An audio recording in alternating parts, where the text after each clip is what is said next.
Hello friends, स्वागत है आपका चिराग क्लासेज के ऑनलाइन यूट्यूब चैनल के ऊपर। तो फ्रेंड्स, कैसे हो आप लोग? आई होप आप सब बढ़िया होगे और अपना एसएससी जीडी भर्ती 2024 की यहाँ पर तैयारी में लगे होगे।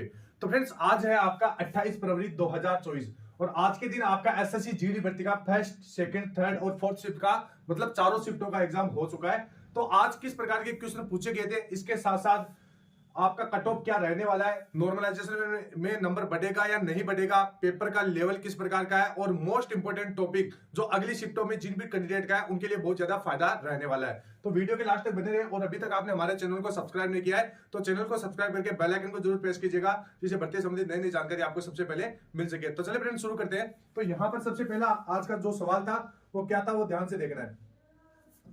तो यहाँ पर देख सकते हैं, सबसे पहला सवाल आपसे पूछा गया था कि टिप्पणी लोक नृत्य किस राज्य का नृत्य है।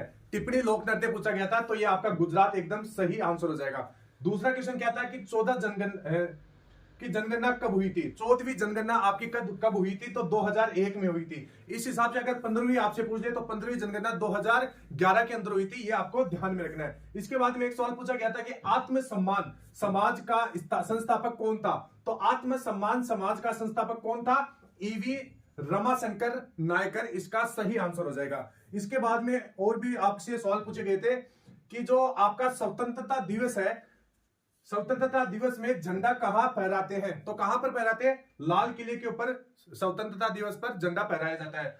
एम के सरोजा किस नृत्य से संबंधित है? तो भरतनाट्यम से यह संबंधित है। तो यह आपको ध्यान में रखना है। फ्रेंड्स, एसएससी जीडी में जितने भी नृत्यों से संबंधित सवाल पूछे गए उनका मैंने एक वीडियो बना रखा है, चैनल पे जाके आप देख सकते हैं। इसके साथ साथ मैंने पंचवर्षीय योजना का भी वीडियो बनाया है, वो भी आप जाके देख सकते हैं, बहुत ज्यादा आपको फायदा मिलेगा। और इसके साथ साथ 2011 की जनगणना से जितने भी मोस्ट इंपोर्टेंट सवाल बनते हैं और अभी तक एसएससी जीडी के अंदर जो पूछे गए हैं उनका सारा का मैंने एक वीडियो बना रखा है, वो वीडियो आप देखिए, क्योंकि प्रत्येक शिफ्ट में इनसे सवाल पूछा जा रहा है। अगर वो आप देख के जाएंगे तो आपको बहुत ज्यादा उससे फायदा मिलने वाला है। तो अगला क्वेश्चन की तरफ बढ़ते हैं। यहां पर अगला सवाल है आपका, बाल लिंगानुपात 2011 जनगणना के अनुसार कितना है। तो 919 आपका बाल लिंगानुपात है। अन्नपूर्णा योजना कहां शुरू की गई थी। तो ये आपकी राजस्थान के अंदर शुरू की गई थी और राजस्थान के जो मुख्यमंत्री है अशोक गहलोत, उनके द्वारा ये शुरू की गई थी। इसके बाद में किस पंचवर्षीय योजना में हरित क्रांति आई थी। तो हरित क्रांति आपका तीसरी पंचवर्षीय योजना में आई थी। तो ये ध्यान से देखना, पंचवर्षीय योजना का वीडियो बना के रखा है, चैनल में जाके आप देख सकते हैं। ठीक है फ्रेंड्स, इसके बाद में आपसे अगला सवाल पूछा गया था कि जो अंडर 17 फीफा महिला वर्ल्ड कप है किसने जीता।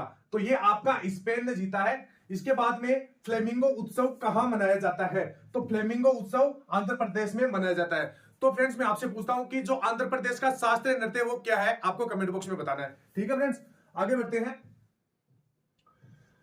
आगे आपसे जो एक सवाल पूछा गया था कि एयरपोर्ट का चीफ कौन है। तो एयरपोर्ट का चीफ कौन है? विवेक राम चौधरी। इसके बाद में अब तक आर्थिक जनगणना कितनी बार हुई है।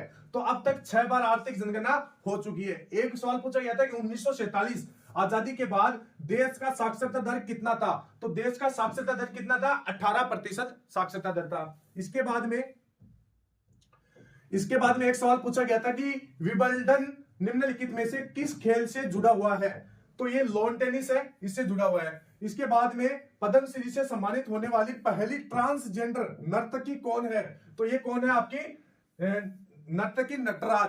अब फ्रेंड्स, आपको ये बताना है ये कौन से नृत्य से संबंधित है, ये आपको बताना है। ठीक है फ्रेंड्स, इसके बाद में एक सवाल आपका यहां पर यह पूछा गया था कि संविधान सभा का गठन पहली बार कब हुआ था। तो पहली बार आपका 9 दिसंबर 1946 को संविधान सभा का गठन हुआ था। अगला सवाल है कि राज्यपाल को सहायता और सलाह देने के लिए कौन सा अनुच्छेद से संबंधित है। मतलब कौन से अनुच्छेद में इसका जिक्र किया गया है। तो अनुच्छेद 163 यानी 163वां अनुच्छेद हो जाएगा। इसके बाद में एक सवाल पूछा गया था कि घूमर किस राज्य का लोक नृत्य है। तो यह राजस्थान का प्रसिद्ध लोक नृत्य है घूमर। एक आपको ध्यान रखना है कि राजस्थान से एक लोक नृत्य आपका पूछा जा सकता है कालबेलिया। बहुत मोस्ट इंपोर्टेंट है कि कालबेलिया कौन से राज्य का प्रसिद्ध लोक नृत्य है। तो ये आपका राजस्थान हो जाएगा। एक राजस्थान का आपका गिदड़ नृत्य भी होता है, वो भी आपको ध्यान में रखना है। इसके बाद में अगला सवाल यहां पर पूछा गया था कि महात्मा बुद्ध को किस पेड़ के नीचे प्राप्त हुआ। मतलब महात्मा बुद्ध को किस पेड़ के नीचे ज्ञान प्राप्त हुआ। तो यह आपको पीपल के वृक्ष के नीचे। इसके बाद में भारत रत्न पुरस्कार प्राप्त करने वाली पहली संगीतकार कौन थी। तो एमएस सुब्बुलक्ष्मी, इसका राइट आंसर हो जाएगा। ठीक है फ्रेंड्स, तो अगला सवाल देखते हैं। अगला सवाल यहां पर पूछा गया था कि पुल्लिकट झील पक्षी अभ्यारण्य कहां पर है। तो पुल्लिकट कहां पर है, आपका आंध्र प्रदेश है। ठीक है भैया। इसके बाद में किस अधिनियम द्वारा राजनेताओं को 2 साल तक हिरासत में लिया जा सकता है। मतलब राजनेता है, उनके ऊपर अगर शक होता है, किसी भी संदेह होता है किसी भी चीज का, तो उनको 2 साल यहां पर कितने दिन के लिए 2 साल तक हिरासत में ले सकते हैं, मतलब उनसे पूछताछ कर सकते हैं। ये कौन सा अधिनियम है, कौन सा नियम है, ये आपका है रोलेट एक्ट। रोलेट एक्ट कब आया था, 1919 के अंदर आया था। तो ये आपको ध्यान में रखना है। एक सवाल था कि न्यूटन का क्रिया प्रतिक्रिया का नियम कौन सा है। तो न्यूटन का जो तीसरा नियम है वो आपका क्रिया प्रतिक्रिया से संबंधित है। ठीक है फ्रेंड्स, आगे बढ़ते हैं। तो फ्रेंड्स ये कुछ क्वेश्चन थे जो बच्चों ने मेरे को भेजे थे और मैंने आपको बताए। तो आई होप आपको ये क्वेश्चन अच्छे लगे होंगे। इस पीडीएफ का लिंक मैं आपको टेलीग्राम पे प्रोवाइड करा दूंगा। इसके बाद में जैसे एसएससी जीडी भर्ती 2024 का पेपर का लेवल कैसा था, बहुत सारे कैंडिडेट पूछते थे। तो फ्रेंड्स मैं आपको बता देता हूं, पेपर का लेवल आपका इजी टू मॉडरेट था। Easy to moderate. आपका पेपर इतना ज्यादा हार्ड नहीं था, जैसा 20 फरवरी से हो रहा है पेपर उसी प्रकार का अभी तक पूछा जा रहा है। मतलब इजी टू मॉडरेट है, बहुत सारे क्वेश्चन इजी है और कुछ क्वेश्चन मॉडरेट लेवल के भी है। तो ये आपको ध्यान में रखना है। इसके बाद में आगे बढ़ते हैं।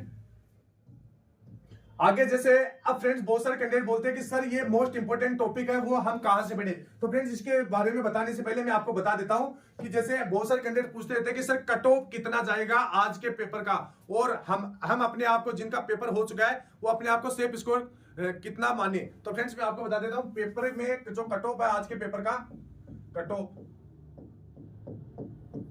तो जिन भी कैंडिडेट का यहां पर 62 क्वेश्चन जो हिंदी स्टेट से आते हैं, हिंदी स्टेट से आते हैं, जिनका 62 क्वेश्चन एकदम सही है, वो अपने आप को सेफ समझ सकते हैं। इसके बाद में जो नॉन हिंदी है उनके लिए 48 क्वेश्चन, 48 क्वेश्चन वाले नॉन हिंदी स्टेट वाले, वो अपने आप को नॉन हिंदी स्टेट वाले वो अपने आप को सेफ समझ सकते हैं। तो ये हो गया 62 क्वेश्चन हिंदी स्टेट के लिए और 48 क्वेश्चन नॉन हिंदी स्टेट्स के लिए। तो इससे ज्यादा आपका कट ऑफ नहीं जाने वाला। इस रही बात नॉर्मलाइजेशन की, तो नॉर्मलाइजेशन में उन्हीं कैंडिडेट का यहाँ पर नंबर बढ़ेगा जिन्होंने हार्ड क्वेश्चनों को ज्यादा अटेम्प्ट किया है। हार्ड क्वेश्चन आपको देखते ही पता चल जाता है, हार्ड क्वेश्चनों को जिन्हें ज्यादा अटेम्प्ट किया है उनका यहाँ पर नॉर्मलाइजेशन में लगभग 10 से 12 नंबर बढ़ सकता है। इसके बाद में जैसे फ्रेंड्स मैं आपको बता देता हूँ, बहुत सारे कैंडिडेट जैसे बोलते रहते हैं कि सर पेपर का लेवल क्या आगे तक ही ऐसा रहेगा। तो बिल्कुल आपका पेपर का लेवल इसी प्रकार रहेगा, सेम रहेगा, आपको बिल्कुल भी घबराने की जरूरत नहीं है। इसके बाद में यहां पर जैसे बात करते हैं कि बहुत सारे कैंडिडेट पूछते हैं कि सर ये मोस्ट इंपोर्टेंट टॉपिक बता दीजिए। तो फ्रेंड्स मोस्ट इंपोर्टेंट टॉपिक है जैसे पुस्तक एवं लेखक है, इससे आपका एक सवाल पूछा जा रहा है। प्रमुख लोक नृत्य है, खेल आयोजन व मेजबानी है, महत्वपूर्ण पुरस्कार है, शास्त्रीय नृत्य है, शास्त्रीय नर्तक व नर्तकी है। जैसे अभी वो जो ट्रांसजेंडर वाला सवाल पूछा गया था ना, वो यहाँ पर से पूछा गया था। इसके बाद में पुस्तक खेल पुरस्कार है, प्रमुख खेल पुरस्कार है, मूल अधिकारियों कर्तव्य, वेरी वेरी मोस्ट है, मूल अधिकारियों कर्तव्य, इनसे हर शिफ्ट में एक सवाल पूछा जा रहा है। संविधान के अनुच्छेद है, इनसे भी एक सवाल पूछा जा रहा है। प्रमुख दिवस है, खेल व खिलाड़ी है, भारतीय जनगणना, वेरी वेरी मोस्ट इंपोर्टेंट है, इससे भी आपका सवाल पूछा जा रहा है। एक आपका यहाँ पर पुस्तक व लेखक मान लीजिए। इसके बाद में एक जो शास्त्रीय नृत्य है, ये भी वेरी वेरी मोस्ट है। इसके बाद में और भी देखें, जैसे मैं आपको बता देता हूं, आप साथ के साथ स्क्रीनशॉट ले लीजिएगा। जो राष्ट्रपति है इससे भी सवाल पूछे जा रहे हैं। इसके बाद में जो से प्रमुख नियुक्तियां है, पंचवर्षीय योजना, वेरी वेरी मोस्ट इंपोर्टेंट है, पंचवर्षीय योजना, सवाल प्रत्येक शिफ्ट में पूछा जा रहा है। संविधान के अनुच्छेद है, ये मोस्ट इंपोर्टेंट टॉपिक है। अब फ्रेंड्स मैंने आपको मोस्ट इंपोर्टेंट टॉपिक तो बता दिया, लेकिन आपके दिमाग में एक सवाल चल रहा होगा कि ये कहां से पढ़े और लास्ट समय में इनकी तैयारी कैसे करें। तो फ्रेंड्स लास्ट समय में अगर आपको तैयारी करना है तो बिल्कुल भी घबराने की जरूरत नहीं है। हमने जितने भी ये आप क्वेश्चन देख रहे हैं, जो टॉपिक देख रहे हैं, इनका टेस्ट प्रोवाइड करा रखा है अपनी एप्लीकेशन के ऊपर। अगर आप हमारी एप्लीकेशन को डाउनलोड करोगे तब आपको पता चलेगा। तो फ्रेंड्स यहाँ पर देख सकते हैं, प्रत्येक जो टॉपिक है इसके अंदर आपको 30-30 क्वेश्चनों का टेस्ट मिलेगा। मैं आपको बता देता हूं, समझा देता हूं। यहां पर देख सकते हैं, जैसे आप हमारी एप्लीकेशन को डाउनलोड करोगे, डाउनलोड करने के बाद जैसे ओपन करोगे, अब फ्रेंड्स डाउनलोड कहां से करें, सबसे पहला सवाल तो ये होता है। तो मैंने डिस्क्रिप्शन बॉक्स में आपको लिंक दे रखा है, वहां से आप इसको डाउनलोड करिए। इसके बाद में जैसे आप डाउनलोड करके उसको ओपन करोगे और थोड़ा नीचे स्क्रॉल करोगे, इस प्रकार का आपको लोगो दिखाई देगा जिसमें लिखा होगा important topics for last date 50+ test. तो इसके ऊपर आपको क्लिक कर देना है। जैसे आप इसके ऊपर क्लिक करोगे, यहां पर इस प्रकार का इंटरफेस आएगा, test is ready to use. मतलब जिस भी टॉपिक आप टेस्ट देना चाहते हैं, जैसे मान लीजिए आपने पुस्तक व लेखक का टेस्ट देना चाहते हैं, तो वहां पर टॉपिक का नाम आएगा। ठीक है फ्रेंड्स, जैसे आप टॉपिक के ऊपर क्लिक करोगे तो इस प्रकार का इंटरफेस आएगा। तो आपको क्या करना है, लेट्स गो के ऊपर क्लिक कर देना है। जैसे ही आप लेट्स गो के ऊपर क्लिक करोगे उसके बाद में क्या आएगा, ध्यान से देखना है। उसके बाद में यहां पर आएगा इस प्रकार का इंटरफेस। इसमें आपको क्या करना है, नोट्स मोड में इसको कर लेना है और यहां पर 30 क्वेश्चनों का आपको टेस्ट देना है। तो नोट्स मोड में करने के बाद आपको इस नेक्स्ट जो स्टेप होगी वो आपकी ये रहेगी। इसके अंदर क्या होगा, जैसे आपका नोट्स मोड के अंदर जितने भी 30 क्वेश्चन होंगे वो नोट्स मोड के अंदर रहेंगे, मतलब 1 लाइनें रहेंगी आपके पास, सामने इसका उत्तर होगा। जैसे पंचतंत्र की रचना किसने की, विष्णु शर्मा ने की। अष्टोध्याय किसने लिखी, पाणिनि ने लिखी।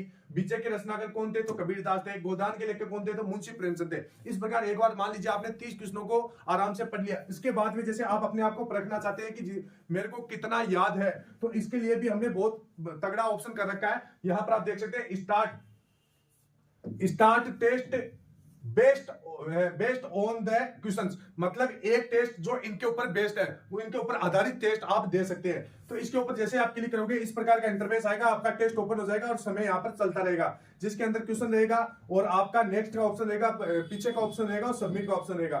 तो इस प्रकार अगर आप तैयारी करोगे, मैं गारंटी लेता हूं, अगर लास्ट समय में आप जैसे आपके पास 2 से 3 दिन का समय बचता है और इन आप 50 टेस्ट को लगा लेते हैं और 50 टेस्ट को लगाते हैं, तो मैं गारंटी देता हूं आपका जीके के अंदर 15 प्लस क्वेश्चन आप सही कर पाओगे।